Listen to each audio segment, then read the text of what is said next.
खबर सिद्धार्थनगर से। एम्बुलेंस चालक ने महिला से की छेड़छाड़। सिद्धार्थनगर जिले के बांसी कोतवाली क्षेत्र के गोनहताल की रहने वाली एक महिला के साथ एम्बुलेंस में छेड़खानी करने और एम्बुलेंस कर्मियों द्वारा उसके पति को बस्ती के पास ऑक्सीजन हटाकर उसे बाहर फेंकने का मामला सामने आया। एम्बुलेंस कर्मियों के इस बर्बरता की वजह से पीड़ित महिला के पति की गोरखपुर मेडिकल कॉलेज में इलाज के दौरान मौत हो गई।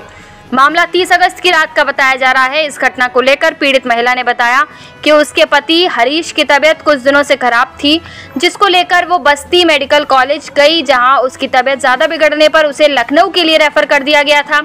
लखनऊ मेडिकल कॉलेज में सीट खाली न होने की वजह से उसके अपने पति के इलाज के लिए उसने इंदिरा नगर में स्थित Imperia neuro science multi specialist hospital में भर्ती किया।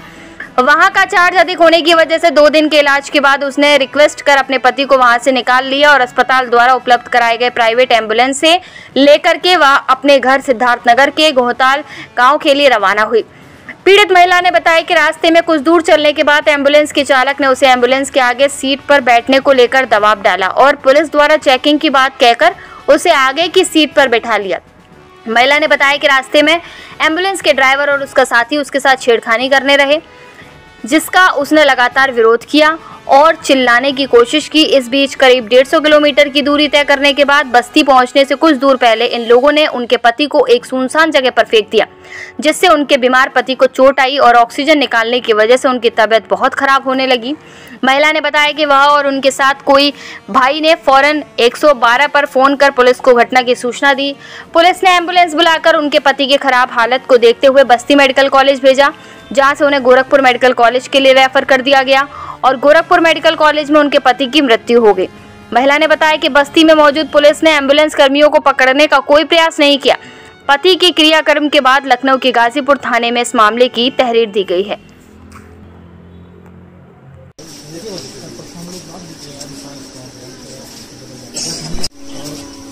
हेलो जी सर,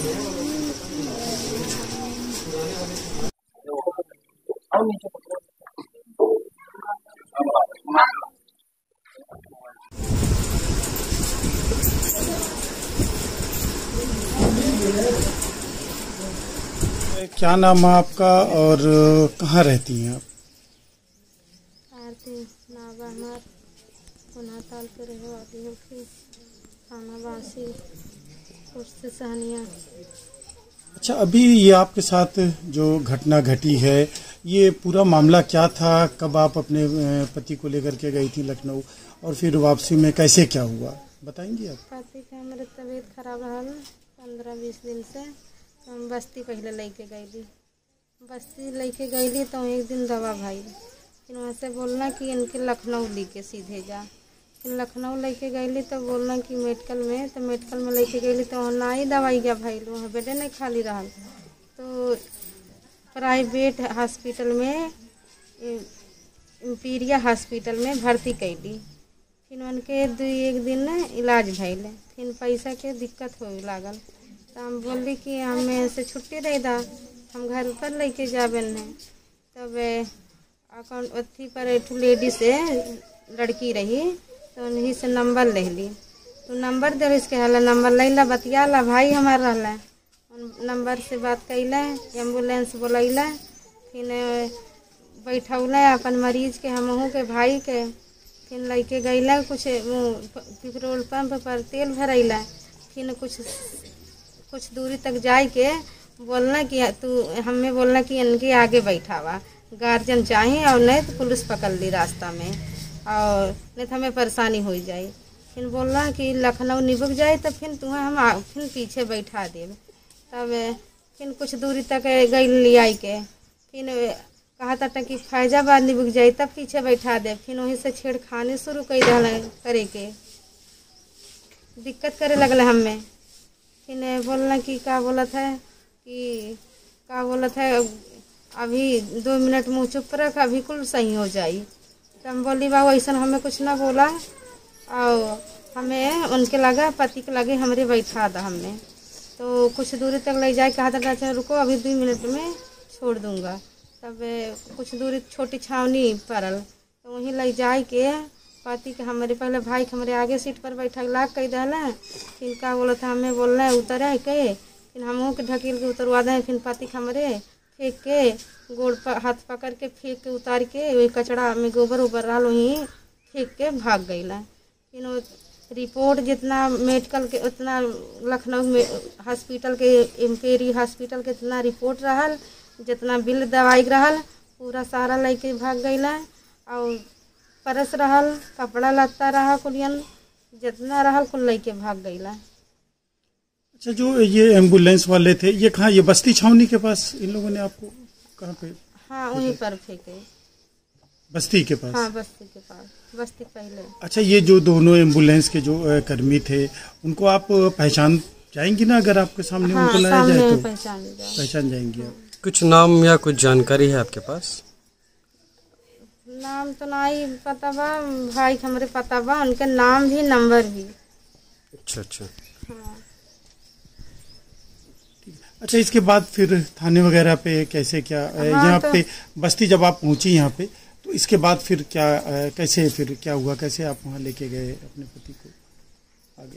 फिर 100 पुलिस अला, फिर रिकॉर्ड लेना कुछ 2-4 मिनट के बात कैला, फिर उन चल गई। फिर एम्बुलेंस फोन कैला, एम्बुलेंस आयल, एम्बुलेंस से फिर हम बस्ती हॉस्पिटल में सरकारी में लेके गई। फिर वहाँ बोलना कि इनके लेके मेडिकल गोरखपुर में जा।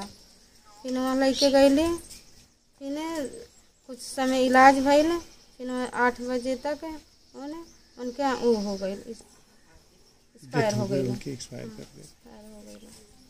अच्छा, अभी फिर यहाँ पे आप लोगों ने कोशिश, अच्छा जो रात में पुलिस आई थी आपके पास, जो 112 पे आप लोगों ने कॉल किया था, तो आप लोगों ने उनको ये बात बताई थी? हाँ, कि ऐसे ऐसे हमारे साथ छेड़खानी की है? हाँ, बोलने रही बताई थी। हाँ। लेकिन फिर भी पुलिस ने ये नहीं सोचा हाँ। कि वो उन लोगों का पीछा करके उनको पकड़े? नहीं। मतलब आपने बताया कि छेड़खानी हो रही है, सब कुछ हो रही है, लेकिन पुलिस उसके ऊपर कोई तवज्जो नहीं दी। हमारे ख्याल से अगर ये लोग कोशिश करते तो उसको पकड़ भी लेते। हाँ। आगे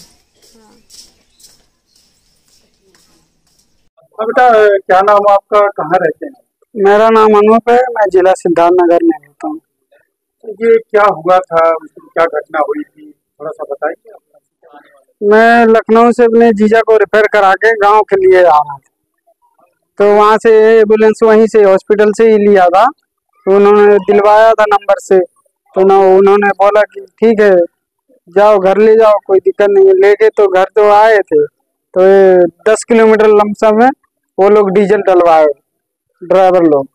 उसके बाद कुछ दूरी पे आगे आके मेरी बहन को और मुझे बोले कि आप एक जन को बैठा दो गार्जियन को आगे, तो नहीं तो आगे पुलिस पकड़ेगी, और महिला रहेंगी तो पुलिस नहीं रोकेगी। कहीं भी महिला रहती हैं आगे तो कहीं नहीं कोई चीज़ का रोक होता है, नहीं तो हम लोग फंस जाएंगे।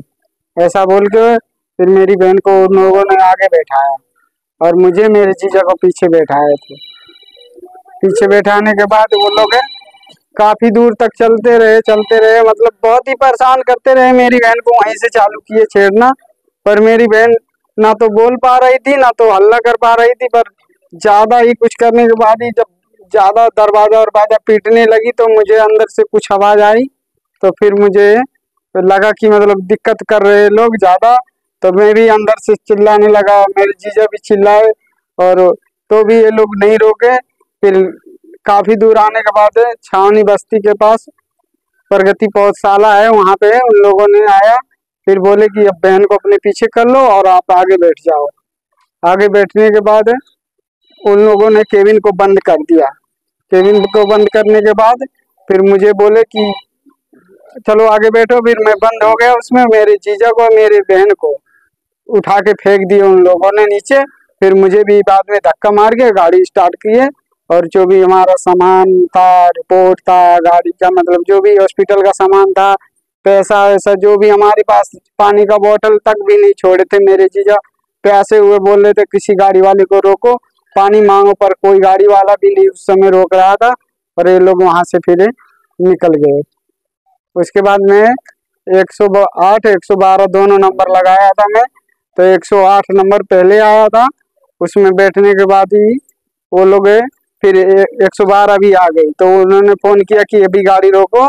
फिर मैं आ गया हूँ, तो फिर गाड़ी रुकी, तो उन्होंने थोड़ा ही वीडियो बनाया जिसमें मैं कुछ बोल नहीं पाया, इतना ही बोला मेरा मेरी जीजा और मेरी बहन को इधर फेंक के वो लोग चले गए सर, और मेरा सामान वामान सब लेके चले गए। इतना ही बोल पाया था सर। और मेरे जीजा की तबीयत ज़्यादा ही खराब हो चुका था, इसके लिए मैं फिर उसके बाद में बस्ती हरैया बस्ती लेके आया था। वहाँ से हरैया बस्ती के लाने के बाद ही वहाँ से रिफर कर गया तो बस्ती लेके आया। बस्ती लाने के बाद फिर वहाँ से 11:30-12 बजे रिफर कर दिया गोरखपुर के लिए। फिर उसके बाद मेरे जीजा को वहाँ पे जब तक ले गए एडमिट करवाए गोरखपुर में, कराने के बाद ही 8-8:30 बजे तक मेरे जीजा की देहांत हो गई। अच्छा, ये जब आप लोग जो है यहाँ से लेकर के उनको गए जी यहाँ पे बस्ती लेके गए या वहाँ पे, तो जो पुलिस वाले थे इनसे आपने कुछ एम्बुलेंस वालों को रोकने का कोई प्रयास नहीं किया? ये पुलिस वाले कुछ नहीं किए, वो लोग भाग चुके थे और पुलिस बाद में आई। जब वो लोग चले गए तो पुलिस आई तो वो लोग काफी मतलब मालूम नहीं कहाँ गए वो लोग। हम लोगों को लगभग वहाँ 10-15-20 ही मिनट हुआ होगा पुलिस को आने के बाद। तो उसके बाद मालूम देर क्यों हुआ FIR करने में या इसे बताने में? इतनी देर मेरे जीजा की इतनी हालत खराब थी कि मैं कुछ नहीं कर पाया। फिर देहांत हो गया मेरे जीजा का, तो हम उनका ही संस्कार करने में लगे थे। हमारा कोई फिर उसके बाद गए बस्ती में ये इसकी तहरीर आप लोगों ने देने की कोशिश की थी सर। गया था दूसरे दिन छावनी बस्ती थाना पे, उन्होंने सीधा मना कर दिया कि यहाँ से आपका कुछ नहीं होगा, जाइए आप लखनऊ से ही होगा। तो हम लोग रात में ही लखनऊ निकले, फिर रात में उधर लिखवाए। फिर उसके बाद सुबह में बोले कि वो लोग को पकड़ के लाऊंगा, तो एक ही जन को ला पाए थे, उसको भी छोड़ दिए थे हम लोगों को भेजने के बाद। बोले कि जाओ हम कार्रवाई करेंगे, ऐसा बोल के हम लोगों को वापस कर दिए गांव के लिए और उसको छोड़ दिए थे। क्या चाहते हैं?